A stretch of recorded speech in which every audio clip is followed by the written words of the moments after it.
하나님의 말씀은 사도행전 2장 1절에서 4절까지 말씀이 되십니다.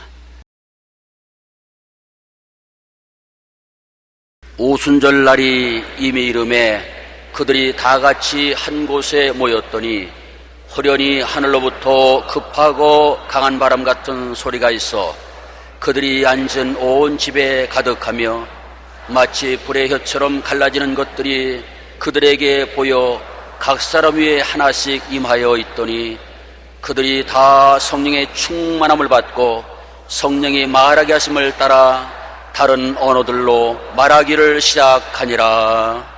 아멘. 저는 오늘 여러분과 함께 성령 강림의 축복이란 제목으로 말씀을 나누겠습니다.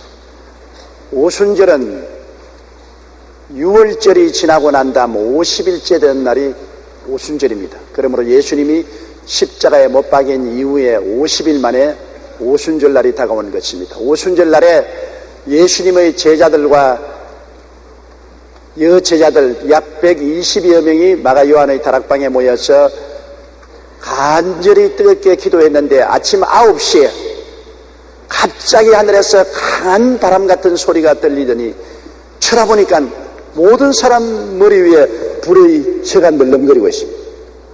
그러지만 성령이 충만해지고 성령이 말하게 하심을 따라 다른 방언으로 말하는데 모두 다 얼굴이 벌겋게 되고 성령의 은혜가 충만해요. 술 취한 사람들은 되었습니다. 사람들은 저들이 새술에 취했다고 말하셨습니다. 그러나 베드로는 지금이 몇 시인데 새술에 취했느냐? 아침 9시에 술 마시고 취하는 사람 보았느냐? 이는 새술에 취한 것이 아니라 선지자 요엘이 말씀한 대로 성령으로 충만함을 받았다고 말했던 것입니다. 왜 하나님은 성령으로 이 땅에 다시 강림하셔야만 되었습니까? 먼저 하나님이 사람을 만드실 때 하나님의 생기로 사람을 만드셨습니다. 하나님은 모든 생명체는 흙으로 지었었습니다. 우리가 보는 땅에 이 흙을 가지고 생명체를 지었습니다. 창세기 2장 19절로 20절에 야훼 하나님이 흙으로 각종 들짐승과 공중의 각종 새를 지으시고 아담이 무엇이라 부르나 보시려고 그것들을 그에게로 이끌어 가시니 아담이 그 생물을 부르는 것이 곧 그 이름이 되었더라고 말씀한 것입니다. 그러나 사람은 다릅니다. 하나님이 아담은 흙으로 지으시고 하나님의 생기, 즉 히브리어로 말하면 루아하, 하나님의 숨바람인 것입니다. 내어시는 숨바람을 코에 불어넣으시니 아담이 생명이 되었다고 말했습니다. 창세기 2장 7절에 야훼 하나님이 땅의 흙으로 사람을 지으시고 생기를 그 코에 불어넣으시니 사람이 생명이 되니라. 그래서 이 생기라는 것이 바로 하나님의 입에서 나오는 숨바람인 것입니다. 하나님의 숨바람을 흙 속에 불어넣으니 아담이 생명이 되어서 사람으로 일어났던 것입니다. 그러므로 아담의 삶은 이중삶이 될 수밖에 없습니다. 동물과 같이 흙으로 지음받은 육체를 가지고 있으니 육체의 모든 요구를 가진 동물적인 삶과 동시에 그 속에 하나님의 형상과 모양으로 지음받은 영이 들어있으므로 또 신령한 존재인 것입니다. 하나님은 영이시니 예배하는 자가 신령과 진정으로 예배하라고 말했었습니다. 그런데 사람은 하나님의 형상과 모양대로 지음받았다고 말했습니다. 창세기 1장 20절에 하나님이 이르시되 우리의 형상을 따라 우리의 모양대로 우리가 사람을 만들고 그렇게 말씀합니다. 하나님은 영이시기 때문에 우리는 육체로 지음받았을 뿐 아니라 그 속에 하나님을 닮은 영으로서 지음을 받아 육체 속에 거하게 만들어 놓은 것입니다. 욥기 33장 4절에 하나님의 영이 나를 지으셨고 전능자의 기운이 나를 살리느니라고 말한 것입니다. 그래서 사람들은 육체를 가지고 세상에 살면서 세상을 다 다스렸습니다. 그러나 그는 하나님의 형상과 모양대로 지음받은 영이 속에 있어서 영을 통하여 하나님 아버지와 교제하고 교통하며 함께 지냈던 것입니다. 그러나 아담이 범죄함으로 말미암아 하나님의 형상과 모양대로 지은 영이 그만 생명력을 잃고 마는 것입니다. 영이신 하나님과의 교통이 끊어져 버리고 마는 것입니다. 도랑물은 샘물에서 나오는 물줄기에서 끊어지면 썩어져 버린 것입니다. 사람의 영이 하나님과의 교통이 끊어짐으로 썩어져 버리고 죽은 것입니다. 로마서 5장 12절에 그러므로 한 사람으로 말미암아 죄가 세상에 들어오고 죄로 말미암아 사망이 들어왔다. 이사야 59장 2절에 오직 너희 죄악이 너희와 너희 하나님 사이를 갈라놓았고 너희 죄가 그의 얼굴을 가리어서 너희에게 듣지 않게 함이라고 말한 것입니다. 허물과 죄로 인간은 죽어버렸었습니다. 다시 영적으로 살아나기 위해서는 죄사함을 받고 하나님의 생기인 성령이 속에 들어와야만 되는 것입니다. 죄가 사람과 하나님을 가리웠으므로 죄사함을 받아야 되고 그 다음에 하나님의 생기인 성령이 들어와야 되는 것입니다.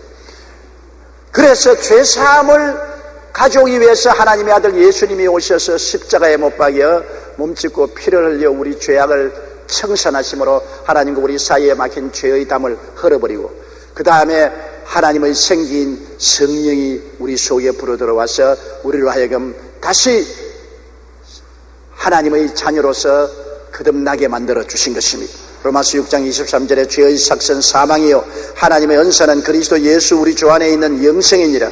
예수를 통해서만이 죄사함을 받고 하나님과 우리 사이에 막힌 담이 무너지고 마는 것입니다. 그리고 인간은 스스로 수양과 도덕과 노력으로 거듭나지 못합니다. 성령 바람이 불어와야 됩니다. 하나님의 생기가 다시 우리 속에 들어와야 되는 것입니다.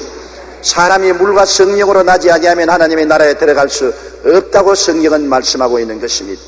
오순절 날의 기적은 죽은 인생들 위해 불어온 하나님의 생기의 역사를 우리에게 보여주는 것입니다.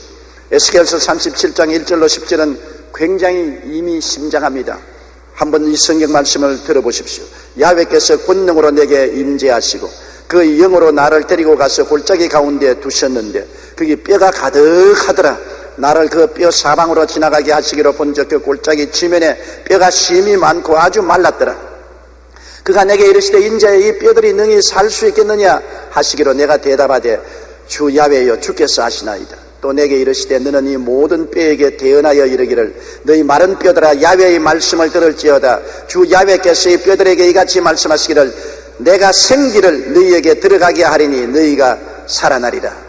너희 위에 힘줄을 두고 살을 입히고 가죽으로 덮고 너희 속에 생기를 넣으리니 너희가 살아나리라. 또 내가 야훼인 줄 너희가 알리라 하셨다라. 이어 내가 명령을 따라 대언하니 대언할 때 소리가 나고 움직이며 이 뼈 저 뼈가 들어 맞아 뼈들이 서로 연결되더라. 내가 또 보니 그 뼈에 힘줄이 생기고 살이 오르며 그 위에 가죽이 덮이나 그 속에 생기는 없더라. 또 내게 이르시되 인자야 너는 생기를 향하여 대언하라. 생기에게 대언하여 이르기를 주 야훼께서 이같이 말씀하시기를 생기야 사방에서부터 와서 이 죽음을 당한 자에게 불어서 살게 살아나게 하라 하셨다라. 이어 내가 그 명령대로 대언하더니 생기가 그들에게 들어가며 그들이 곧 살아나서 일어나 서는데 큰 군대더라. 그렇게 말씀하는 것입니다. 놀라운 말입니다. 마른 뼈에 생기가 들어오니 살아나서 큰 군대가 되었더라. 상징적인 귀한 가르침인 것입니다. 왜냐하면 오늘날 이 세상 사람들은 죄로 말미암아 영이 죽어 법적으로 윤리적으로 도덕적으로 인본주의로 마른 뼈 같은 사람들이 되었습니다. 이 세상은 하나님이 볼 때는 영이 죽은 마른 뼈다귀 골짜기인 것입니다. 마른 뼈다귀들이 골짜기에서 서로 부딪히며 살고 있는 것입니다. 도저히 인간의 힘으로는 마른 뼈다귀가 된 인생들이 살아날 수가 없습니다. 그런데 하나님께서는 예수 그리스도의 보혈을 통하여 하나님과 우리 사이에 막힌 담을 보혈로 흘어버리시고 난 다음 성령 바람 불어오심으로 성령을 통하여 이 마른 뼈다귀가 살아서 일어나게 만들어 주시는 것입니다. 오순절 날에 성령의 강한 바람이 불어왔다는 것은 이 땅에 하나님의 생기의 역사가 시작되었다는 것을 말하는 것입니다. 오랫동안 아담 하와 이후로 버림받고 마른 뼈다귀같이 죽은 인생들을 위해 하나님의 생기가 불어와서 다시 한번 하나님의 신령한 자녀들로 살아 일어나게 만드는 하나님의 역사가 일어나기 시작했다는 것을 보여주는 것입니다. 성령 바람은 죄인을 죽은 마른 뼈 가운데서 깨어나 예수님을 믿고 영적인 생명을 얻게 하는 것입니다. 로마서 8장 2절에 이는 그리스도 예수 안에 있는 생명의 성령의 법이 죄와 사망의 법에서 너를 해방하였음이라고 말한 것입니다. 아프리카 선교했던 리빙스턴은 의사라는 직업을 통해 원주민들의 병을 고쳐주며 복음을 전했습니다. 그의 사역에는 성령의 강한 역사가 나타나는데 친구였던 베네트 목사에게 보낸 편지에 보면 이런 상황이 잘 나타나 있습니다. 나는 이곳에 와서 많은 일을 겪었네. 지금은 20km나 떨어진 먼 곳에서 온 병자까지 치료하고 있지. 여기 사람들은 수술할 때 아주 잘 참네. 부인들도 직경 1cm나 되는 상처를 칼로 째도 전혀 울지 않지. 하지만 이들도 성령의 역사 앞에서만 견디지 못하네. 어떤 사람은 아이들처럼 소리쳐 울기도 하고 양심의 가책을 이기지 못하고 견디지 못하면 교회 밖으로 뛰쳐나가 도망가듯 울면서 질주하기도 하네. 그런데 신기한 것은 다시 안 올처럼 도망간 사람들이 다음 집회에 또 출석한다는 사실일세. 그리고 이런 과정을 몇 번 거친 사람들은 순순히 예수님을 구주로 영접하지. 성령의 강한 바람은 양심 깊은 곳까지 파고들어가 죄의 문제를 건드리기 때문에 사람들은 가책을 받아 괴로워 견디지 못했던 것입니다. 오순절 마가다락방에 임한 강한 성령의 바람은 주위의 3,000명의 유대인들의 마음속에 있던 불신의 세력을 몰아내고 주님 앞으로 나오게 만들었던 것입니다. 그러므로 성령 바람 불어오면 마음속에 죄를 깨닫게 만들어주고 죄를 토하고 고백하게 만들어주고 성령으로 말미암아 영적으로 살아 일어나게 만들어주는 것입니다. 죄악의 무거운 바위에 눌려서 죽었던 생명이 죄악의 바위돌이 옮겨지고 죽었던 생명이 살아 일어나게 되는 것입니다. 그러므로 성령 바람은 사람들의 영혼을 다시 살려서 하나님과 교통하게 만들어주는 것입니다. 성령 바람은 세상의 썩은 귀신 바람을 쫓아내고 천국이 임하게 하시는 것입니다. 세상은 죽었기 때문에 죽은 영인 귀신 바람이 불어오고 있는 것입니다. 온 세상에는 귀신 바람이 꽉 들어찼어요. 정치계, 경제계, 사교계, 산업계, 우리 사회생활에 모두 다 귀신 바람이 불어와서 도적질하고 죽이고 멸망시키는 일을 하며 귀신 바람은 사람을 하나님께로부터 멀리 몰아내고 육신의 정욕과 안목의 정욕과 이 세상 자랑의 포로가 되게 만들어주는 것입니다. 귀신 바람은 모든 사람의 영과 마음과 몸을 썩게 만들어주는 것입니다. 그런데 성령께서 오시면 이 귀신 바람을 쫓아내고 성령으로 말미암아 새롭게 만들어주시는 것입니다. 마태복음 12장 28절에 그러나 내가 하나님의 성령을 힘입어 귀신을 쫓아내는 것이면 하나님의 나라가 이미 너희에게 임하였느니라. 귀신 바람을 성령이 쫓아내고 하늘나라가 임하게 하는 것입니다. 로마서 14장 11절에 하나님의 나라는 먹는 것과 마시는 것이 아니요 오직 성령 안에 있는 의와 평강과 희락이라. 하늘나라가 임하면 의로움과 평강과 희락이 넘쳐나게 된다는 것을 말씀하고 있는 것입니다. 우리 교회 출석하는 한 부형님의 간증을 제가 들어보았습니다. 이 부형님은 술을 잘 마시다가 심한 알코올 중독에 걸렸습니다. 돈만 생기면 술을 마시기 때문에 가족들의 생활이 많이 아니었습니다. 나중에는 부형님도 사태가 심각한 것을 알고 술을 끊으려고 몸부림을 치도 때가 늦었습니다. 약을 먹어도 안 되고 병원에 가서 치료받아도 도저히 자기 힘으로 술 중독에서 해방될 수가 없었습니다. 그 아내는 하루 참다 못하여 이혼을 선언했습니다. 놀란 부형님은 아내에게 사정을 했습니다. 그러나 아내는 단호했습니다. 아무리 말려도 듣지 않았습니다. 짐까지 있어서 금방이라도 집을 나갈 것 같은 아내의 모습을 보고 다급한 나머지 방으로 들어가서 침대를 부여잡고 어릴 때 교회에 나가면서 들었던 복음을 기억하고 하나님 아버지여 예수 이름으로 기도하니 날 좀 살려주십시오. 나는 이제 죽게 되었습니다. 개인도 망하고 가정도 망하고 미래도 없이 파탄이 되었습니다. 하나님이여 나는 어찌해야 됩니까? 하나님밖에 나를 도울 수가 없으니 주여 나를 이 알코올 중독에서 놓아주십시오. 아주 애타게 창자가 끊어질 정도로 고함을 치고 몸부림치며 부르짖다가 보니까 혀가 꼬부라져가지고 이상한 말이 자꾸 나오거든. 자기는 그게 뭔지 몰랐습니다. 얼마나 간절히 기도했던지 하나님이 그의 죄를 사해 주실 뿐 아니라 성령 세례를 베풀어 주셨습니다. 그냥 입에서 꼬부라지고 혀가 꼬부라지고 방언이 나오더니만 그 다음 뱃속에서 이 주먹만한 못이 막 울컥울컥 움직이면서 올라와서 웩 하고 토하면서 입에서 더러운 침 가래가 나오는데 그냥 온 침대를 다 적실 정도로 더러운 물을 쏟아내고 가래를 쏟아내고 난 다음 갑자기 그 영과 마음과 몸이 날아갈 듯이 가벼워지고 해방되었다는 느낌을 얻게 된 것입니다. 오랜 세월 동안 그를 잡고 있던 알코올 중독의 귀신이 성령에 의해서 쫓겨나간 것입니다. 귀신 바람이 성령 바람 앞에 쫓겨나가버리고 말한 것입니다. 해방되었습니다. 그는 알았습니다. 나는 이제 알코올 중독에서 해방되었다는 것을 알고 뛰쳐나가 그 부인을 붙잡고, 여보, 나는 알코올 중독에서 해방되었어. 나는 새 사람이 되었어. 그러니까 부인이 한두 번 거짓말을 해야 내가 속지. 해방되기는 뭘 해방돼? 아니야. 내가 하나님께 기도할 때 귀신이 속에서 뛰쳐나갔어. 며칠만 참고 기다려봐줘. 며칠만 기다려봐 주어서 내가 또다시 술을 마시거든 그때는 미련 없이 보따리 사서 가도 좋다고. 하도 간청을 하기 때문에 부인이 또 한 번 속알 볼 각오를 하고 며칠 기다렸더니 진짜로 다시는 술을 입에도 대지 아니하고 완전히 변화되고 새 사람이 되고 부인과 함께 우리 교회에 지금도 열심히 출석하고 있는 것입니다. 하나님의 성령이 임하시면 알코올 중독을 가져온 원수 마귀를 쫓아내 주신 것입니다.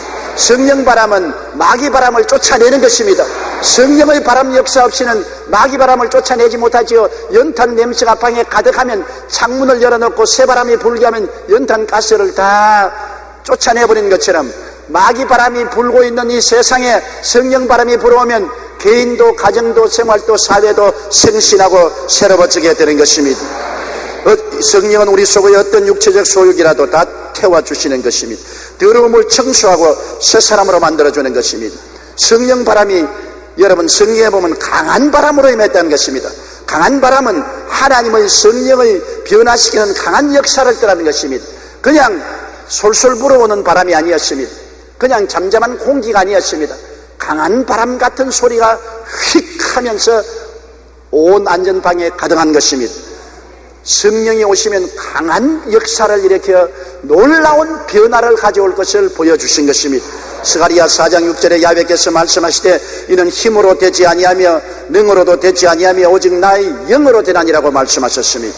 고린도후서 10장 4절에 우리의 싸우는 무기는 육신에 속한 것이 아니요 오직 어떤 견고한 진도 무너뜨리는 하나님의 능력이라고 말한 것입니다. 18세기 초 영국은 종교적인 갈등과 사회적인 혼란이 극심했습니다. 술 취함, 싸움, 도박, 도둑질, 자살 등의 전염병처럼 만연했습니다. 음주량도 급속도로 증가해서 술 소비량이 이전보다 10배 이상 늘어났습니다. 그런가 하면 천년도로 13명 중 1명이 사망하고 장례식 횟수가 세례식의 2배를 넘었습니다. 이런 상황 속에서 존 웨슬리는 자신의 성령 체험을 바탕으로 영적 각성운동을 일으켰습니다. 그는 런던의 올드스케이트에서 로마서 강해를 듣다가 성령의 불을 받았는데 성령의 뜨거운 불이 그 마음에 설레었습니다. 성령의 그 불이 마음에 들어오자 그는 나가서 성령의 능력으로 영국 전역에 복음을 전가하며 성령 바람이 불기 시작하자 영국 사회는 폭력과 질병, 죄악으로 물든 어두운 영국을 광명한 복음의 나라로 바꾸었으며 영국을 폭력혁명에서 구출한 놀라운 역사를 일으켰던 것입니다. 불의 혀같이 임하신 성령은 죄악의 어두움을 밝혀 암흑천지에서 광명천지로 인도해 주시는 역사를 베풀어 주시는 것입니다. 그 다음 성령은 바람같이 올 뿐 아니라 불의 혀같이 갈라지는 것이 각 사람 위에 임하였습니다. 불은 죄악의 어두움에서 밝혀 암흑천지에서 광명천지로 인도하는 것을 말합니다. 아무리 어두워도 불을 켜면 환하고 광명하게 되는 것입니다. 그처럼 성령이 불의 혀같이 각 사람 위에 임하여 있는 것은 이 세상의 어두움을 성령은 와서 모두 다 밝혀버리고 말겠다는 것입니다. 요한복음 8장 12절에 나는 세상의 빛이니 나를 따르는 자는 어두움에 다니지 아니하고 생명의 빛을 얻으리라. 사람들은 어디서 와서 왜 살며 어디로 가는지 모릅니다. 자기의 모든 삶이 깜깜한 밤에서 방황하는 삶인 것입니다. 그러나 주님 오시고 성령이 오시면 마음의 어두움이 사라지고 깨달음이 들어와서 우리가 아담의 자손으로서 버림받았으나 예수 믿고 구원받아 새 사람이 되어 천국을 향해서 간다는 밝은 진리를 알 수 있게 되는 것입니다. 세상에 아무런 교육을 받아도 천국 진리를 깨닫지 못하는 사람은 세상의 지혜는 가지고 있지 못해도 영원한 지혜는 가지고 있지 못합니다. 그러나 성령이 오시면 우리에게 하늘나라 지혜를 주셔서 깨닫게 만들어주는 것입니다. 학교 공부를 해서 깨달은 것이 아닙니다. 수양과 도덕을 해서 깨달은 것이 아닙니다. 성령의 계시로 마음속에 깨달음을 주셔서 어두움에서 빛으로 들어와서 우리는 영원한 미래를 밝히 바라보고 살 수 있게 만들어 주시는 것입니다. 골로새 1장 13절로 15절에 그가 우리를 흑암의 권세에서 건져내사 그 사랑의 아들 나라로 옮겼었으니 그 안에서 구속과 죄사함을 받았다고 말씀하고 있는 것입니다. 그럴 뿐 아니라 불은 무엇을 의미하느냐? 얼음 같은 세상의 냉기 속에 사랑의 따뜻함을 가져오는 것입니다. 오늘날처럼 개인주의가 왕성할 때가 언제 있습니까? 오늘날은 여러분 이젠 모두 다 자기 본의로 개인주의를 삽니다. 옛날 농경사회 때는 사람들이 다 가족들이 함께 모여서 함께 먹고 자고 함께 농가 밭에서 일을 하기 때문에 모두 다 함께 살았습니다. 가정도 대가족 제도로서 할아버지, 할머니, 아버지, 어머니, 형제, 자매, 손주, 손녀 함께 대가족으로 살았습니다. 그러므로 항상 내가 아니고 우리였습니다. 사회에 나가도 모두 다 사람들이 함께 살았습니다. 그러나 요 사이는 우리가 없어지고 나만 있습니다. 옛날에는 전화를 받을 때라도 다른 사람이 받아 야 전화 왔다 받아라. 그렇지만 요 사이는 내 손에 있는 핸드폰이 때르르 하면 내가 혼자서 받습니다. 다른 사람이 전달해 줄 필요가 없는 것입니다. 요새는 핵가족 제도가 되어서 할아버지 할머니는 말할 필요 없고 부모도 자식 시집 장가가면 혼자입니다. 그리고 남편과 아내도 같은 집에 살지만은 혼자예요. 왜? 퇴근하고 돌아오면 부인은 부인대로 텔레비 앞에 앉아있고 남편은 남편대로 신문 주고 텔레비 앞에 앉아있고 자녀들은 컴퓨터 앞에서 자판 두들기고 있고 자기 혼자 세계 속에 살고 있는 것입니다. 오늘날 세계의 가장 큰 고독은 혼자 산다는 것입니다. 옛날에는 함께 삶으로 내가 좀 부족해도 옆에 사람들이 도와줍니다. 나쁜 짓을 해도 야 나쁜 짓 하지 마라. 잘못 가면 너 잘못 간다. 서로 도와주지만은 요 사이는 누가 도와주는 사람도 없고 말해주는 사람도 없고 또 말 들으려고도 하지 않습니다. 이러므로 모두 다 자기 개인의 운명은 자기 혼자서 책임짐으로 큰 위기에 처했은 것입니다. 얼음장 같은 개인주의의 냉기 속에 살고 있는 것입니다. 내게 이익되면 받아들이고 내게 이익이 안 되면 분토와 같이 버리는 이러한 세계 속에 살고 있는데 하나님 성령이 오시면 다시 한번 따뜻한 사랑의 불길을 마음속에 채워주므로 사랑 안에서 우리가 기뻐하고 즐거워하고 한 가족이 함께 모여 주를 섬기고 사람들이 교회 공동체 속에서 앞에서 끌어주고 뒤에서 밀어주는 하나가 되어 우리들이 함께 살게 만들어주는 것입니다. 사랑을 잃어버리고 이기주의적이고 개인주의가 된 우리 사회와 현실 삶을 다시 한번 나에서 우리여로 함께 살 수 있는 은총은 성령의 사랑의 역사로서 이루어지게 되는 것입니다. 로마서 5장 5절에 우리에게 주신 성령으로 말미암아 하나님의 사랑이 우리 마음에 부은바되었다고 말한 것입니다. 사랑이 들어오면 마음속에 기쁨이 넘쳐나는 것입니다. 주의 사랑 비칠 때에 기쁨 오네 근심 걱정 물러가고 기쁨 온다고 찬송은 말하고 있는 것입니다. 18세기 초의 미국 사회는 청교도 신앙을 잃어버리고 영적 도덕적으로 깊이 병들어 있었습니다. 특히 청년들의 방종은 극에 달해 사회적으로 큰 문제가 일어났었습니다. 이런 모습을 안타깝게 여기던 조나단 에드워드는 하나님께 성령의 역사를 일으켜서 미국을 변화시켜 달라고 눈물로 기도했습니다. 그는 가정마다 젊은이를 찾아다니면서 회개와 각성을 촉구했습니다.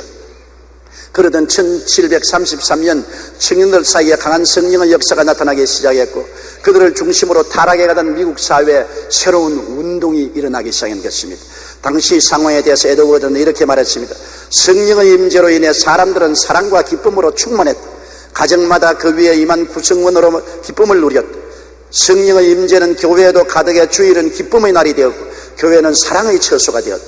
성령이 임하자 죄악이 떠나가고 미움의 냉기가 사랑의 온기로 바뀌었던 것입니다. 성령은 죄악의 어두움을 광명천지로 바꿀 뿐 아니라 얼음 같은 세상의 냉기 속에 사랑의 따뜻함을 가져와서 기쁨이 넘치게 만들어준 것입니다. 사랑이 있어야 기쁨이 있지 미움이 있는 곳에는 기쁨이 없는 것입니다. 그래서 불이 임하였다는 것은 우리의 생활 속에 냉기를 없애주고 하나님의 따뜻한 사랑으로 채워주므로 기쁨을 회복해주고 내 아닌 우리들이 손잡고 앞에서 끌어주며 뒤에서 밀며 협력해서 살아갈 수 있는 가정과 사회와 국가와 세계를 만들어주는 것입니다. 성령이 역사하시면 사랑의 불이 임하는 것입니다. 기쁨의 역사가 일어나게 되는 것입니다. 우리가 교회에 출석해서 교회에 사랑이 끓지 아니하면 성령의 역사가 임하지 않았기 때문인 것입니다. 교회의 기쁨이 충만하지 아니하면 성령의 역사가 임하지 않았기 때문인 것입니다. 그러므로 성령은 사랑의 불길로 임하는 것입니다. 그럴 뿐 아니라 성령의 불은 더러움을 태우는 소독하는 불입니다. 이 세상에 가장 좋은 소독 방법은 불로서 태우는 것이 제일 좋은 소독 방법입니다. 성령이 불로서 나타나는 것은 우리를 소독해 주겠다는 것입니다. 아담과 하와 이후로 죄악의 박테리아와 병균으로 꽉 들어찬 우리 삶을, 영과 마음과 몸을 성령께서 임하여서 소독해 주시겠다는 것을 표현하는 것입니다. 우리나라에서 일어난 1907년 대부흥운동은 1903년 원산에서 선교사들이 모여 자신들의 죄를 회개하며 기도하다가 성령의 불을 받은 데서 출발했습니다. 이 불이 서울의 정동감리교회와 성동교회로, 평양의 남산현교회와 장대현교회, 남문교회로 옮겨 붙었던 것입니다. 그 중에서도 평양 장대현교회의 부흥은 놀라웠습니다. 2,000명이 넘는 신자가 자신의 죄를 회개하고 통해 잡아가는 바람에 그들의 기도 소리가 교회의 지붕을 날려버릴 정도였다고 했습니다. 성령이 임하자 어떤 어머니는 피란을 가다가 자기 아이를 강에 빠뜨리고 자기만 살겠다고 도망온 죄를 고백했습니다. 어떤 사람은 간통한 죄를 자백했습니다. 많은 사람들이 도둑질, 간음, 미움, 질투 등 온갖 더러운 죄를 한꺼번에 토해놓기 시작했습니다. 이 모습이 두려워서 많은 성도들이 교회에서 뛰쳐나가 도망을 쳐다가 무슨 강력한 힘에 이끌려 교회로 돌아와서 뒹굴며 가슴을 치며 회개하고 죄를 토해냈었습니다. 그리고 하나님 앞에 끄꾸러져 눈물을 흘리며 회개했습니다. 기록에 의하면 춥기로 유명한 평양의 겨울 날씨에도 불구하고 저녁 7시에 시작한 부흥회는 새벽 2시가 되어도 끝날 줄 모르고 사람들은 모두 성령의 은혜에 취해 있었습니다. 생각해 보십시오. 지금이 아닌 지금으로부터 100년 전의 일입니다. 한국의 유교와 불교가 엄한 시대였습니다. 제사를 지내는 것이 한국 사회의 주류였었습니다. 그러한 시대에 성령이 임하니까 만사를 제껴놓고 아침 저녁 7시부터 새벽 2시까지라도 성도들이 교회에서 집으로 돌아가지 않고 통일하고 자백하는 운동이 일어나서 그 불길이 한국에 넘쳐나 오늘날 한국교회 기독교 부흥을 일으키게 만들어 주신 것입니다. 이처럼 성령이 임하면 우리 안에 온갖 더럽고 추악한 죄들이 드러나고 모든 육체적 소욕이 한꺼번에 태워집니다. 죄악의 암흑천지가 광명천지로 변화된 역사가 일어나게 되는 것입니다. 그 다음 성령이 임하실 때 그들이 다 방언으로 말하기 시작했다고 말한 것입니다. 방언이라는 것은 우리 말이 아닌 이방 말을 말하는 것입니다. 인간의 말이 아닌 천사의 말을 하는 것을 방언이라고 말하는 것입니다. 천사의 말이나 내가 모르는 이방의 말을 말할 때 방언으로 말한다고 말합니다. 여러분, 이 방언은 하나님과 깊은 교제를 갖는 한 수단이 되는 것입니다. 우리 말은 한계가 있습니다. 우리가 하나님께 간절히 기도할 때 말로 다 할 수 없는 심정이 되면은 내가 말로 표현할 수 없습니다. 너무나 원통하고 너무나 답답한 말이 안 나오지요. 한나가 엘리 제사장이 있는 앞에서 기도할 때 말을 못하고 입술만 덥석거리니까 엘리 제사장이 한나여 언제까지 술이 취해 있겠느냐. 그때 한나가 여종은 술이 취한 것이 아니라 너무나 마음이 답답해서 원통함을 말로 표현할 수 없어서 입술만 덥석거린다고 말하는 것입니다. 사람이 마음에 너무 간절하고 한이 서리면 사람의 말로 말할 수 없습니다. 그럴 때 방언으로 말하면 하나님의 성령으로 우리 속을 시원하게 하나님께 기도드릴 수가 있게 되는 것입니다. 방언을 말하는 사람은 사람이 알아듣지 못하고 하나님과 비밀을 말합니다. 여러분, 우리가 비밀을 말하는 사이가 되면 굉장히 친한 사이지요. 친하지 않은 사람에게 비밀 말하지 않습니다. 나하고 굉장히 친해서 운명 공동체가 되어야 비밀을 말합니다. 우리가 보통 다 하나님께 말하면 옆에 사람들이 다 듣지요. 그러나 방언으로 말하면 옆에 사람이 들어도 모릅니다. 왜냐하면 그가 영어로 하나님과 비밀을 말합니다. 방언으로 말하면 그만큼 하나님과 우리를 친밀하게 만들어주는 거죠. 바울 선생은 그 때문에 내가 너희 모든 사람보다 방언을 더 많이 말하는 것을 하나님께 감사한다고 말한 것입니다. 고린도전서 14장 2절에 방언을 말하는 자는 사람에게 하지 아니하고 하나님께 하나니 이는 알아듣는 자가 없고 영어로 비밀을 말함이라고 말한 것입니다. 고린도전서 14장 15절에 내가 영어로 기도하고 또 마음으로 기도하며 내가 영어로 찬미하고 또 마음으로 찬미하리라. 내가 방언으로 기도하고 말로서 기도하고 방언으로 노래하고 말로서 노래하겠다고 바울은 말한 것입니다. 또 방언은 성령께서 우리를 위해서 친히 기도해 주는 것입니다. 우리는 마땅히 빌 바를 알지 못합니다.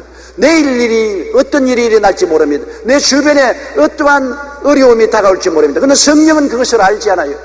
성령이 우리를 통하여 말할 수 없는 탄식으로 기도해 주시는 것입니다. 로마서 8장 26절에 이와 같이 성령도 우리의 연약함을 도우시나니 우리는 마땅히 기도할 바를 알지 못하나 오직 성령이 말할 수 없는 탄식으로 우리를 위하여 친히 간구하시느니라.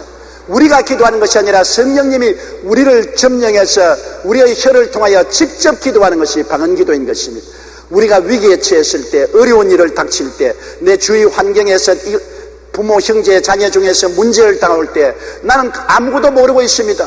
그럴 때 방언으로 기도하면 기도가 응답되는 것입니다. 우리 교회 자매님 한번 남편이 시외버스 기사인데 부흥회에 참석해서 낮 부흥회에 참석했는데 갑자기 마음이 너무 무거워지고 너무너무 억압되었었는데 무엇 때문에 그런지 모르겠는데 방금 부흥사 목사님이 설교를 하고 있는데 앉아있는데 막 미칠 것 같아요. 마음이 너무나 무거웠어. 그래서 입을 가리우고 방언으로 자꾸 기도했습니다.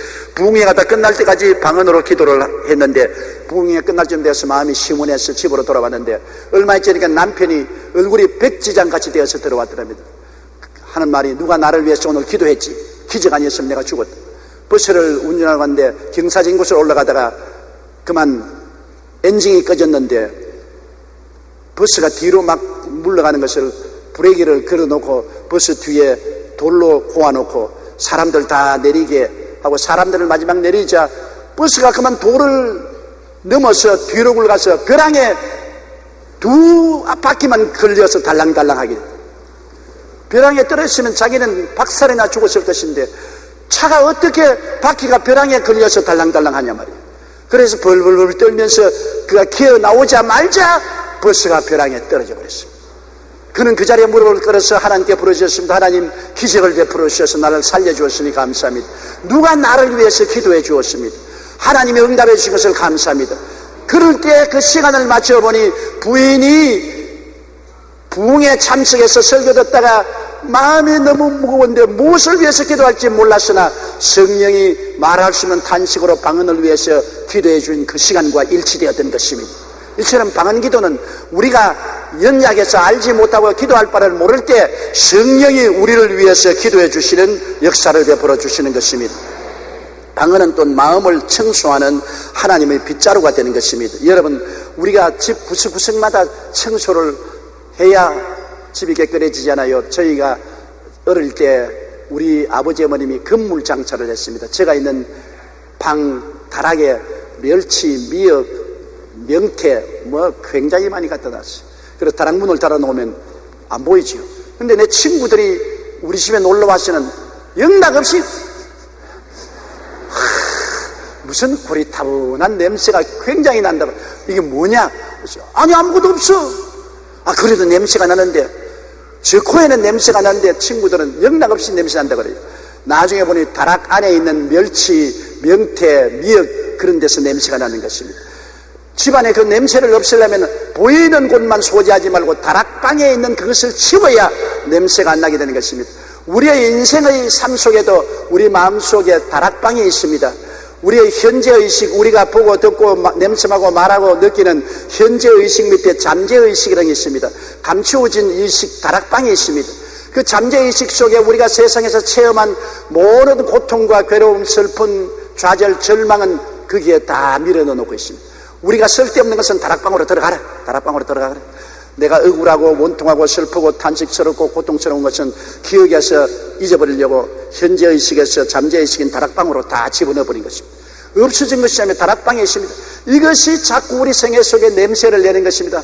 그 냄새가 골치가 아프기도 하고 관절염이 되기도 하고 폐병이 되기도 하고 위장병이 되기도 하고 암도 되기도 하고 마음에 불안, 공포, 좌절, 절망도 되기도 하고 다락방에서 자꾸 냄새를 풍깁니다.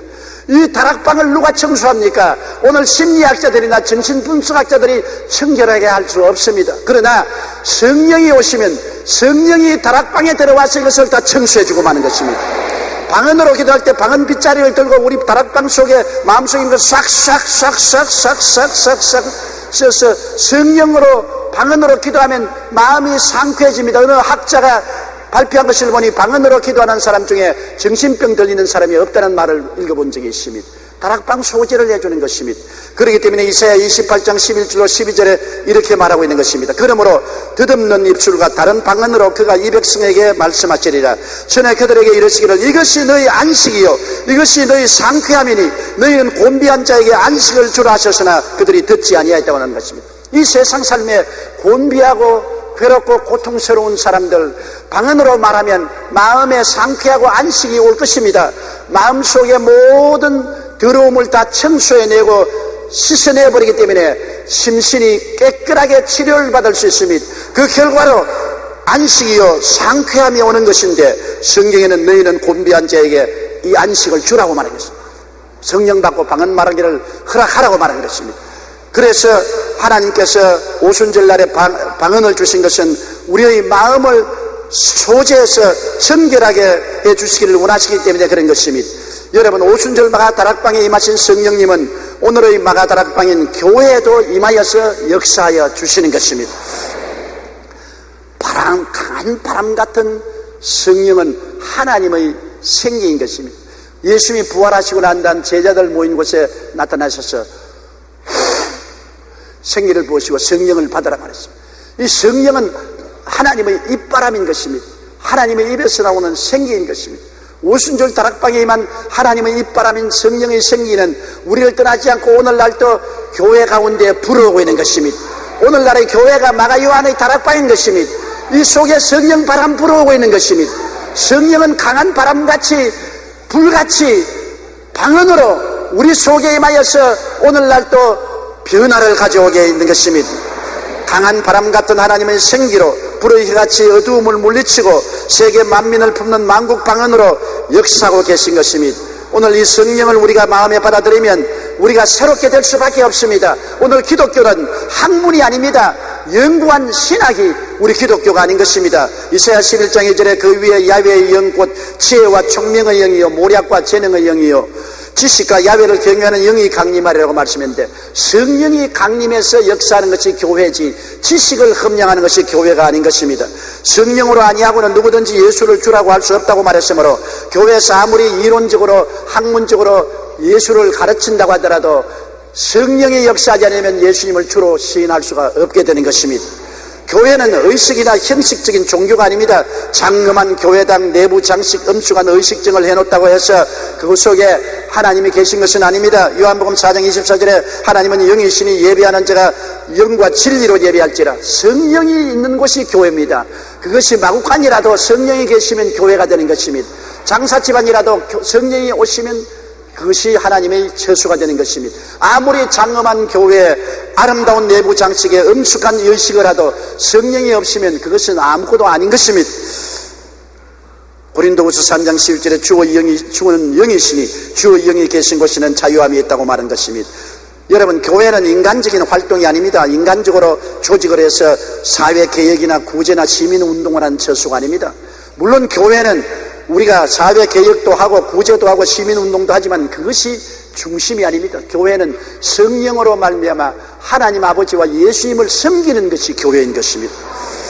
마태복음 18장 20절에 두세 사람이 내 이름으로 모인 곳에는 나도 그들 중에 있느니라. 에베소 1장 22절로 23절에 그를 만물 위에 교회의 머리로 삼으셨느니라. 교회는 그의 몸이니라고 말했습니다. 고린도전서 3장 16절에 너희는 너희가 하나님의 성전인 것과 하나님의 성령이 너희 안에 계시는 것을 알지 못하느냐고 말한 것입니다. 그러므로 교회는 하나님의 성령이 계시는 곳이지 인간의 단체가 모여서 단체 활동을 하는 것이 아닙니다. 그렇기 때문에 교회에 당을 짓는 것은 하나님이 굉장히 미워하시는 것입니다. 인간적인 조직을 해서 인간적인 일을 펼치는 것은 하나님이 원수로 생각하는 것입니다. 교회는 성령을 중심으로 해서 성령을 모시고 그리스도와 하나님을 섬기고 예배드리고 찬양하고 봉사하는 것이 교회가 되는 것입니다. 어떤 흑인이 백인들만 모이는 교회에서 예배를 드리려고 하다가 못 들어가게 해서 문 밖에 계단에 쫓겨나 앉아서 울고 있었습니다. 울고 있는데 교회 안에서 백인들은 모여서 예배 드린다고 야단입니다. 울고 앉았다가 지쳐서 잠이 들었는데 잠에 예수님이 나타나셔서 야, 너 왜 교회 계단에 앉아서 울고 있니? 주님, 나는 흑인이라고 해서 백인들이 예배드리면서 나를 교회당에 못 들어오게 쫓아내어서 이 자리에 울고 있습니다. 울지 마라. 너만 우는 것이 아니라 나도 운다. 주님이 왜 옵니까? 나도 쫓겨나서 이 교회당에 한 번도 못 들어가 봤다. 주 예수 대문 밖에 기다렸었으나 단단히 잠가두니 못 들어오시네. 오늘날 주님이 들어오지 못하게 단단히 잠가두는 것은 인간의 제도와 조직과 의식으로 말미암아 인간 중심의 교회를 만들고 주님 중심의 교회를 만들지 않기 때문에 주님조차 쫓겨나갈 수 있는 것입니다. 교회는 성령이 오셔서 성령의 인도를 받아야 교회가 되는 것입니다. 예수님이 십자가 대속의 은혜를 갖고 살아서 역사하시는 성령 운동을 하는 것이 교회인 것입니다. 성령 운동을 하는 교회, 예수님이 십자가에 멈추고 피 흘려서 죄를 용서하시고 세상과 마귀에서 해방시켜 거룩하고 은혜를 주시고 치료하시고 저주에서 해방시켜 주시고 죽은 영혼을 살려 천당 보내는 영혼이 잘됨같이 범사에 잘되며 강건하고 생명을 얻되 넘치게 하는 성령의 역사를 베푸는 것이 교회인 것입니다. 예수님의 십자가 대속의 연총이 성령으로 말미암아 우리 속에 임하여 우리에게 크나큰 변화를 가져오는 역사를 체험해서 이전 것은 지나가시니 보라 새 것이 되었다고 말하는 곳이 바로 교회가 되는 것입니다. 그러므로 여러분, 오늘날 우리 성령 없는 교회를 만들어서는 안 되는 것입니다. 성령 없는 교회는 비 없는 구름이요 물 없는 운물이요 불 없는 화루와 같습니다. 형식과 의식은 있으나 내용은 없습니다. 오순절날 강한 바람같이 마가 요한의 다락방에 임한 그 성령님은 오늘 또 우리 가운데 바람같이 불같이 방언을 통하여 역사하고 계신 것입니다. 성령은 영원토록 우리와 함께 계신 것입니다. 우리는 이 성령님을 인정하고 환영하고 모셔드리고 의지해야 되는 것입니다. 12월 25일 크리스마스는 처음 보혜사 예수님이 오신 날이지만은 오늘은 둘째 보혜사, 다른 보혜사 성령께서 강림하신 날인 것입니다. 예수님은 오셨다가 33년 만에 천국으로 돌아가셨지만은 성령은 오순절 날에 오시고 떠나지 않고 우리와 함께 거시고 우리 안에 거하시고 역사하시는 영으로 지금도 이 자리에 함께 계신 것입니다. 성령을 인정하시면 아멘 하십시다. 환영하시면 아멘 하십시다. 의지하시면 아멘 하십시다. 성령은 오늘 또 여러분 속에 강한 바람같이 불같이 생수같이 방언을 통해서 역사하고 계신 것입니다. 우리 고개 숙여 기도드리겠습니다. 사랑이 많으신 우리 하나님 아버지요, 예수님이 십자가에서 이루신 구원을 우리에게 성취하시기 위해서 성령께서 임하셔서 우리와 같이 계심을 감사합니다. 2000년 전 오순절 날에 성령 강림하시고 나온 이후에 성령은 하늘로 올라가지 아니하시고 우리와 같이 거하시며 오늘 오순절 다락방인 교회를 중심으로 역사하고 계심을 감사합니다. 오 보혜사 성령이여, 강한 바람같이 불같이 방언의 역사를 통해서 우리 가운데 운행하고 역사하여 주시옵시고 살아계신 그리스도의 영광을 나타내 주시옵시고 그리스도의 대속의 연총이 우리에게 체험되게 하여 주시옵소서. 예수님 이름으로 기도드리옵나이다.